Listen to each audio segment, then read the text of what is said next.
From the news department of the Liberia Broadcasting System in Pinzo, this is Newsline. 30 minutes of the most reliable news events taking place in Liberia and elsewhere. Good afternoon and welcome. Today is Tuesday, February 27, 2024. I'm Alpha Rogers anchoring. Big stories this afternoon. President Joseph Boakai constitutes board of directors of the National Oil Company of Liberia. Sweden targets expansion of development assistance to Liberia in crucial sectors. They are saying the right things. They're coming with the right attitude. They're coming with a vision which is strong and impressive to some extent. Drug Enforcement Agency confiscates another huge consignment of narcotic drugs in Grand Bassa County. And away from home, thousands of people join nationwide protests in Nigeria against the high cost of living. Details of these stories plus more all coming up this afternoon on Newsline. First, we take a bulletin of news referred us by Grace Moriyesi. President Joseph Boakai has constituted the board of directors of the National Oil Company of Liberia. The president has appointed former presidential candidate Edward Appleton as chairman of the board of directors. Members of the board named by the Liberian leader are Malcolm King, Pana Esther Allen, Pande Faya, and Lydia Sandimani Nimne.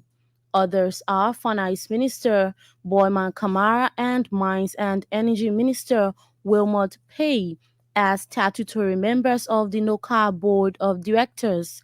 The executive mansion said the nominations are subject to Senate confirmation where applicable.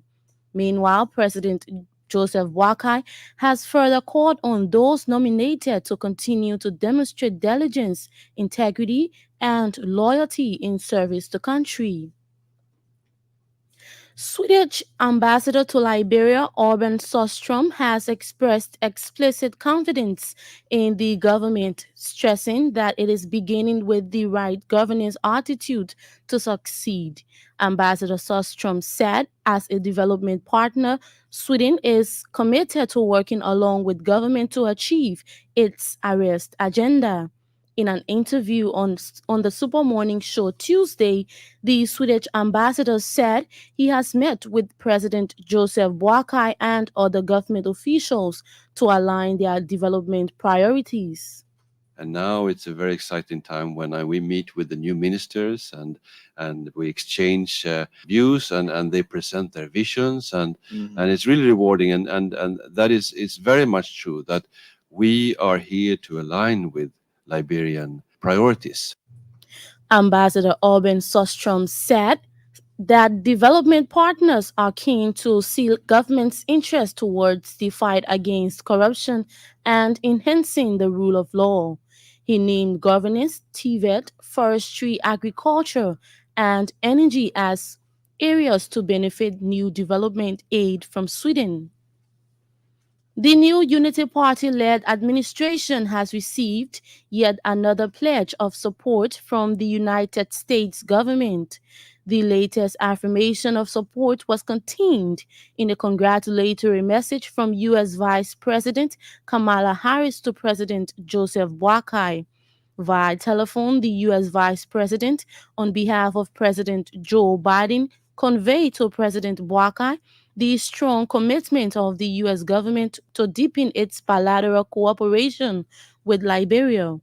Vice President Harris specifically emphasized critical U.S. government support toward private sector investment and infrastructure development.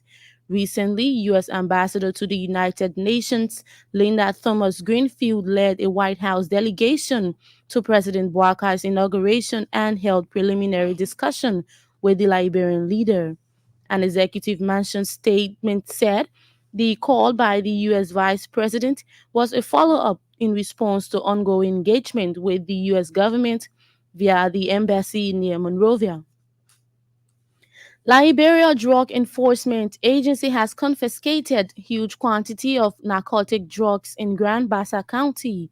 Suspect Mark Bodia, a private security officer at the Buchanan port, was arrested at the Weed District checkpoint in possession of the narcotics. LDA Grand Bassa Deputy Commander Nathan Cole disclosed that suspect Bodia concealed the narcotic tubes in a 25-kilogram bag of rice. Our correspondent said the suspect is in police custody in Buchanan awaiting prosecution. The Liberia Anti-Corruption Commission (LACC) has established a desk at the Senate to fast-track lawmakers' asset declaration. It followed a request by the Senate, the President pro tem, Yombli Kanga Lawrence. Pro Tem Kanga Lawrence disclosed that the LACC on Monday assigned a few of its agents to the Senate to speed the filing of assets by senators. According to the Pro Tem, the LACC agents will assist lawmakers fill in their assets declaration forms and swiftly submit to the commission in time. Police in Guapulu County have charged 3 persons with multiple crimes, ranging from criminal attempt to commit murder, aggravated assault, and criminal facilitation, amongst others. Suspects Gabriel Gay, Quita Clinton, and Emmanuel Cooper reportedly poured boil water on 2 persons for stealing gold at a local mining site in the county. The 3 confessed to the commission of the crime during police investigation and pleaded for mercy. Victims Mohamed Trawali and Boy Makani are currently undergoing medical treatment at the Emirates Hospital in the county. And Minister of Information designate Jeremy Pia says government is committed to free speech and freedom of the press in Liberia. Mr. Pia said the Liberian media plays a critical role in the achievement of peace, security, and national development. Appearing Monday for his confirmation hearing at the capital, the chief government spokesperson also said the ministry will work along with the management of the Liberia broadcasting system to provide equal access to all Liberians regardless of political affiliations. We are volunteering our services also to help resolve the leadership impasse currently confronting the Press Union of Liberia. We also work with community radio stations across the country to improve their work in ways that will promote peace, unity, and development. Mr. Pia told the Senate of a draft bill before it seeking to transform the state broadcaster to a public broadcaster. The information minister designate also said he intends to work along with the Press Union of Liberia to amicably resolve the leadership crisis within the union. Grace Modeyesi with the news bulletin. This is Newsline on ELBC Radio. One of the big stories we following President Joseph Boakai constitutes board of directors of the National Oil Company of Liberia, NOCAL.